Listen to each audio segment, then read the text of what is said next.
নবীজি বললেন, মৃত্যুকে কতটা ভয় করো বলো? বলে, মৃত্যুকে তো অনেক ভয় করি। আল্লাহর নবী বললেন, মৃত্যুর মতো সেই রকম ভয় তোমরা পৃথিবীতে একজনকে করবে। মহিলারা বললেন, ইয়া রাসূলুল্লাহ, ওই লোকটার নামটা একটু বলে দিন। আল্লাহর নবী বললেন, ওটা হলো তোমাদের দেওর। দেওর থেকে দূরে সরে থাকবে, খতরনাক জিনিস। অনেক ভাবি আছে দেখবেন, দেওরদের সঙ্গে নোংরা নোংরা আর কি করে। খবরদার মা বোনদের বলে যাচ্ছি, রাসূলুল্লাহ বলেছেন দেওর থেকে সরে থাকো, খুব সাবধান দেওর থেকে। তাহলে কে 6 নাম্বার হলো, বোনাই আর দেওরদের ধরা হবে কিয়ামতের মাঠে।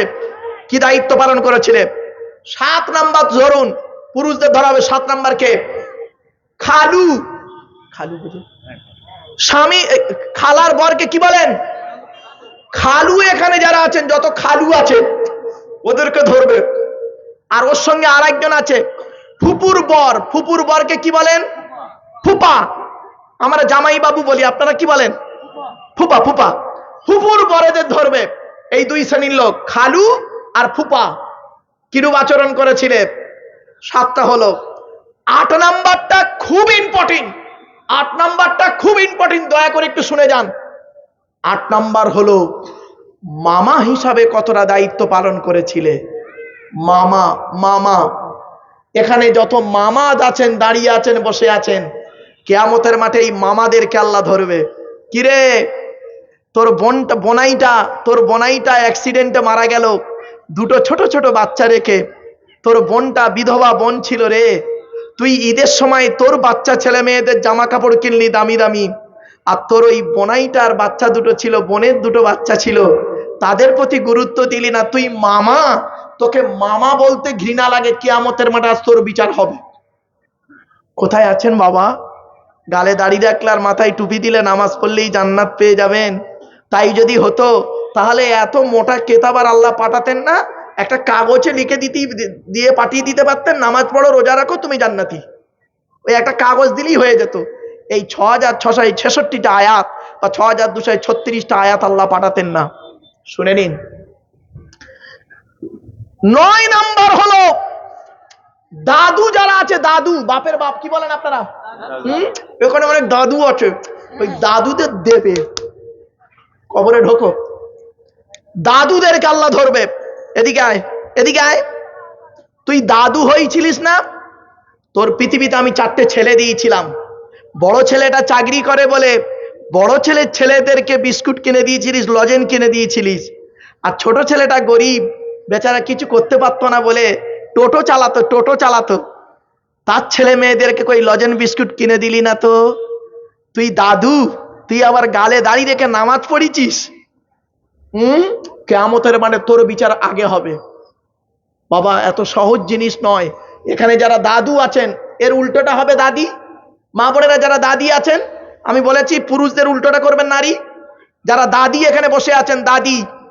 বড় ছেলেটা চাকরি করে বলে বড় ছেলেদেরকে খুব ভালোবাসেন, আর মেজো ছেলেটা চাকরি করে না, গরিব বলে তার ছেলেদেরকে দেখেন না। কিয়ামতের মাঠে ওই সমস্ত দাদিদের জাহান্নামের আগুনে পোড়ানো হবে, পুরুষদেরও। 10 নম্বর হলো শেষ, খুব ইম্পর্টেন্ট, নানা হিসাবে ধরা হবে। নানা। নানা মায়ের বাপকে কি বলেন? এখানে অনেক নানা আর নানি আছে, ওখানে নানি আছে, এখানে নানা আছে অনেক। এগুলোকে ধরবে আল্লাহ। এদিকে আয়। তোর 4টে মেয়ে দিয়েছিলাম। বড় জামাইটা চাকরি করতো, তাই না? বড় জামাই, বড় মেয়ে, ছেলেরা যখন আসতো খুব ভালো ভালো খাইয়েছিস না? আর সেজো জামাইটা গরিব, সেজো মেয়ে, তার 4টে বাচ্চা ছিল। সেজো জামাই যখন আসতো মেয়ে বাচ্চাদেরকে নিয়ে, তখন তার গুরুত্ব ছিল না। না, তুই নানি, তুই নানা, তোর নামাজ রোজা কিয়ামতের মাঠে আজ কি হয় দেখ। অনুরোধ করে বলে গেলাম, এই 10টা প্রশ্নের উত্তর পুরুষরা এখানে বসে বসে খুঁজে বের করুন, নারীরা ওখানে বসে বসে খুঁজে বের করবেন। যদি উত্তর পেয়ে যান, কাল সকালবেলা উঠে, ঘুম থেকে উঠে বুকে হাত দিয়ে বলবেন, ইনশাআল্লাহ আমি জান্নাতি। এই 10টা উত্তর যদি খুঁজে পান, সঠিক উত্তর, স্বামী হিসাবে, পিতা হিসাবে, ভাই হিসাবে, ছেলে হিসাবে, চাচা হিসাবে, দুলাভাই বাপ, আর কি বললাম, দেওর, খালু বা জামাইবাবু বা ফুপা, মামা বা মামি। মামার উল্টাটা হবে কি, বুঝতে পারছেন? এবার আসছি নানা, এই দাদু মানে দাদা, এর উল্টো দাদি, নানা এর উল্টো নানি।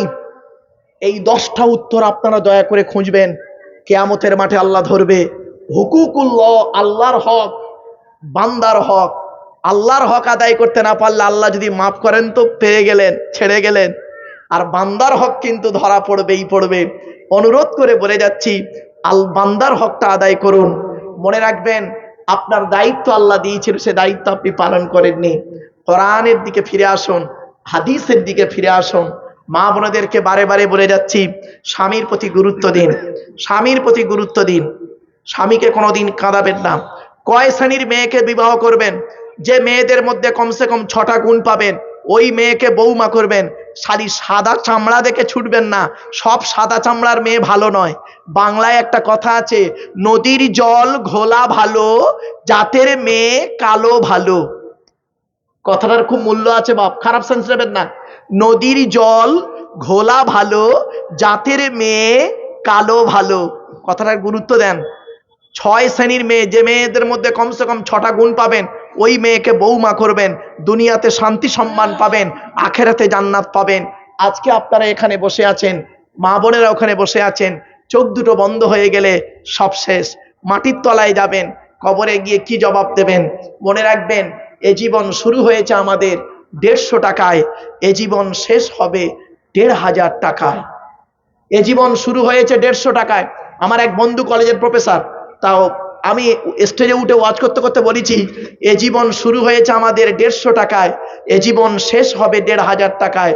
বন্ধু তখন বলছে, মারুফ ভাই এ কি করে হলো?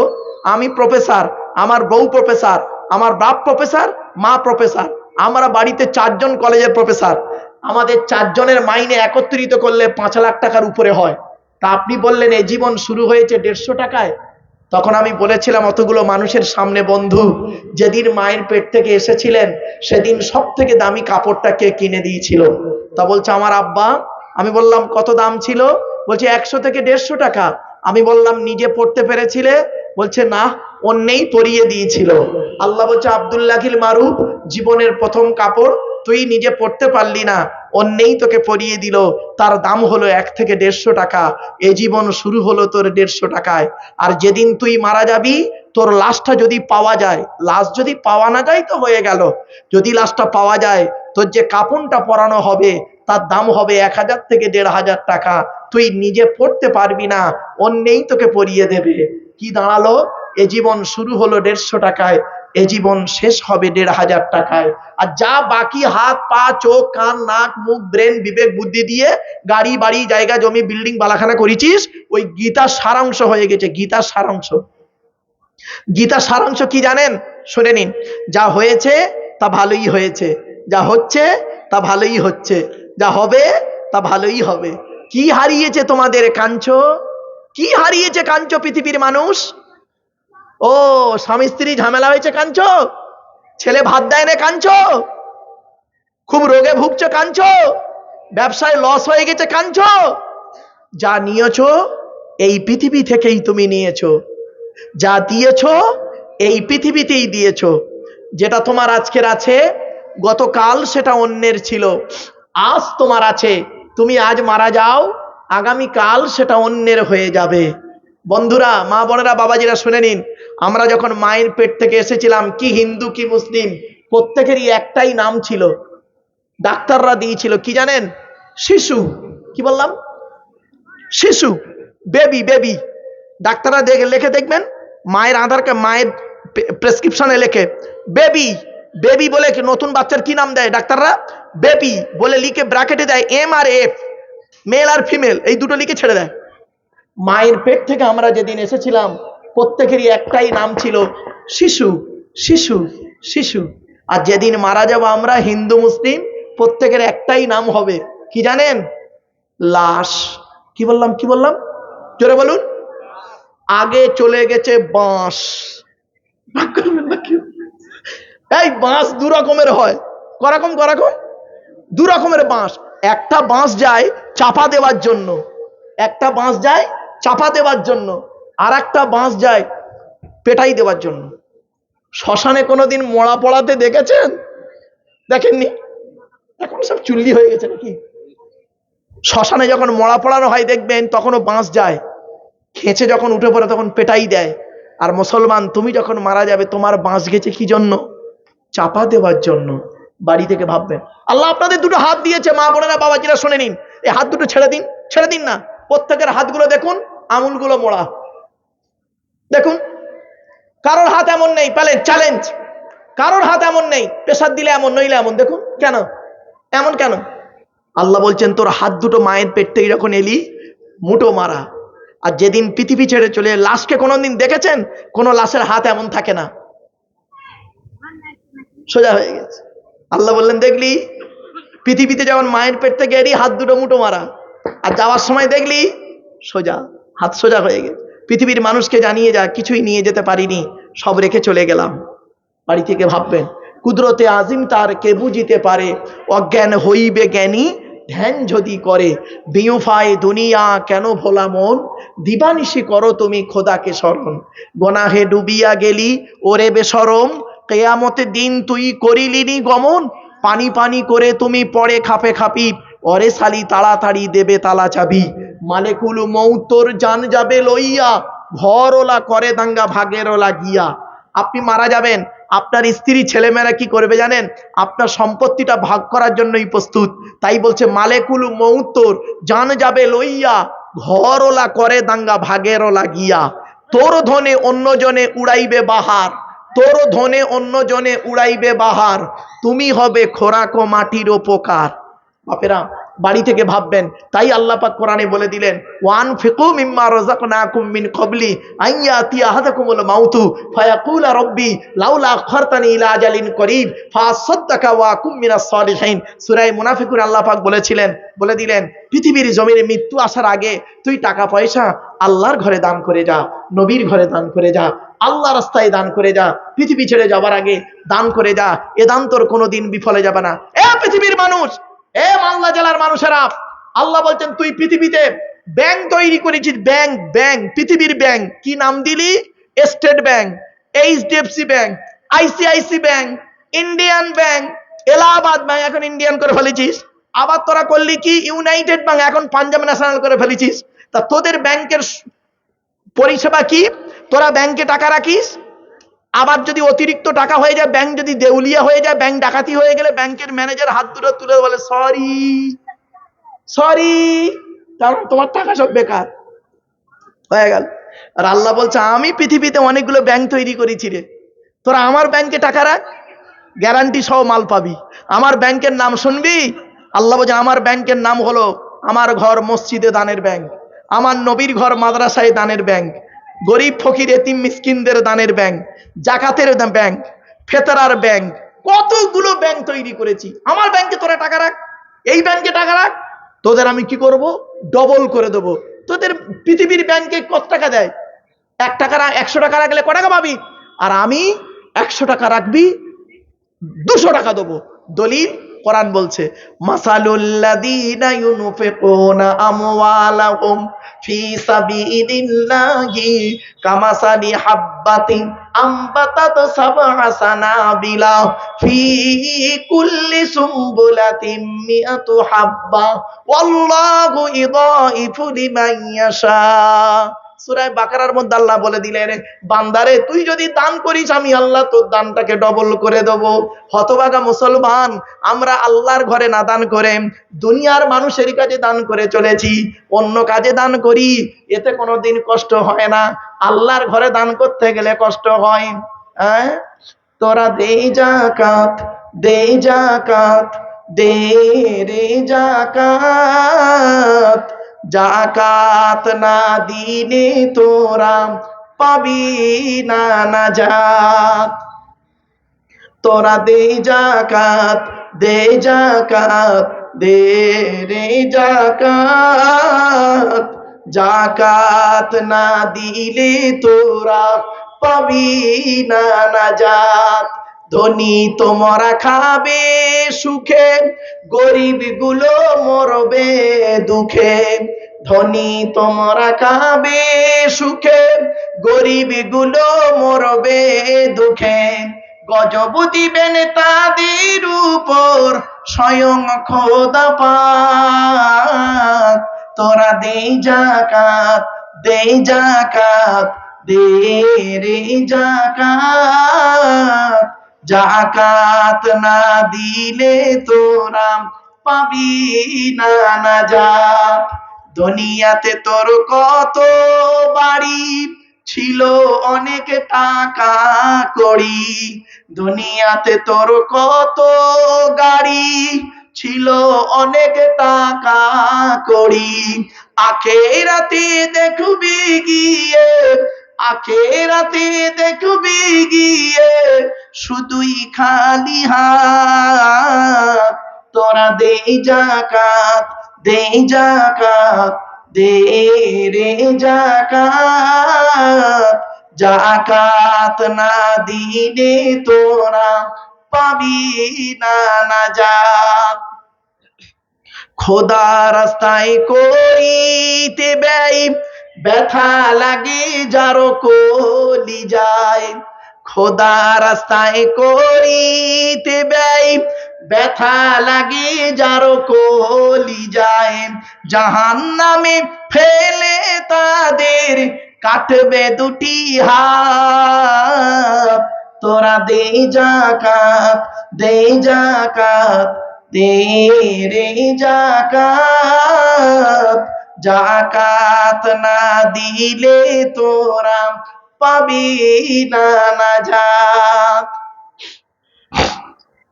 যাকাত ফেতরার ধার ধারে না, শুধু খেতে তার ভুল হয় না। যাকাত ফেতরার ধার ধারে না, শুধু খেতে তার ভুল হয় না।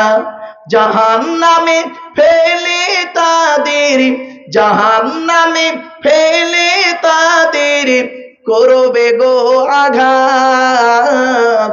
তোরা দে যাকাত, দে যাকাত, দে রে যাকাত।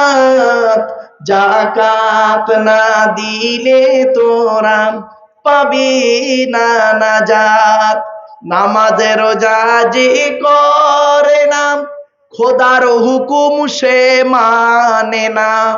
নামাজে রোজা যে করে না, খোদার হুকুম সে মানে না। খোদার হুকুম না মানিলে, খোদার হুকুম না মানিলে আছে রে বিপদ। তোরা দে যাকাত, দে যাকাত, দে রে যাকাত। যাকাত না দিলে তোরা পাবি না নাজাত। আমার বাপেরা, আজ আল্লাহর ঘরের জন্য আপনাদের কাছে আমি এতক্ষণ ধরে বিভিন্ন অ্যাঙ্গেলে চেয়েছিলাম, ডাইরেক্ট চাইনি বলেই হয়তো 2 টাকা দেননি। আর আমি জানি এক্ষুনি যদি কালেকশনের কথা মুখতে বের করি, উঠে সব পালাবার লাইন করবি, ঠিক না বে ঠিক? এজন্য বাবা এতক্ষণ ধরে আলোচনা করেছি, ঘুরিয়ে ঘুরিয়ে ঘুরিয়ে ঘুরিয়ে বলতে চেয়েছি, ঝিকে মেরে বউকে শেখাতে চেয়েছি।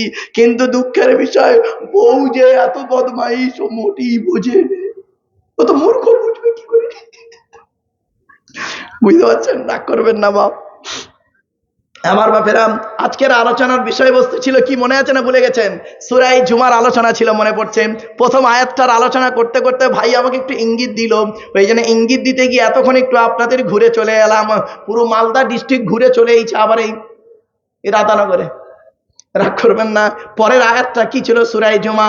হুয়াল্লাযী বাআসা ফিল উম্মিয়িনা রাসূলাম মিনহুম ইয়াতলু আলাইহিম আয়াতিহি ওয়া ইউযাক্কিহিম ওয়া ইউআল্লিমুহুমুল কিতাবা ওয়াল হিকমা ওয়া ইন কানু মিন ক্বাবলু লাফি যালালিম মুবিন।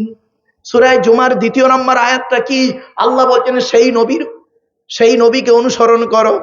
আর সেই নবীর অনুসরণ করো, সে নবীর পরিচয়টা কি? সেই আল্লাহর গুণগান গাইবে যে আল্লাহ করেছে কি? নিরক্ষরদের ভেতর থেকে একজন রসুল প্রেরণ করেছেন। সেই রসুল পৃথিবীতে কি করেছেন? ইয়াতলু আলাইহিম আয়াতিহি, কোরআনের আয়াত তেলাওয়াত করে শুনিয়েছেন। ওয়া ইউযাক্কিহিম, পবিত্র করেছেন। আর কি করেছে?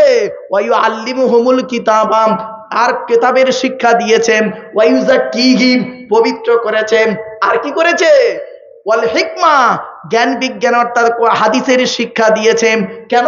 ওয়া ইন কানু মিন ক্বাবলু লাফি দালালিম মুবিন, বান্দা তোরা সব গোমরার মধ্যে ছিলিস। এজন্য কোরআন এমন এক কিতাব, বিজ্ঞানময় কিতাব। 1000 আয়াত হলো কোরআনে বিজ্ঞান ভিত্তিক। 1000 আয়াত বিজ্ঞান ভিত্তিক। অসুবিধা হচ্ছে আপনাদের? হবে না বন্ধ করতে দেবো? আর একটু হবে? ওই বাবা, কোথায় ছিল? ওহ, অনেক কষ্ট করে বোন আমার এসছে, কি দিচ্ছে? যাক, আল্লাহ ভালো করে। ভাইয়ের ভাস্তি বাম্মায়ের নামে কত দিয়েছে? 1000 টাকা দিয়েছে।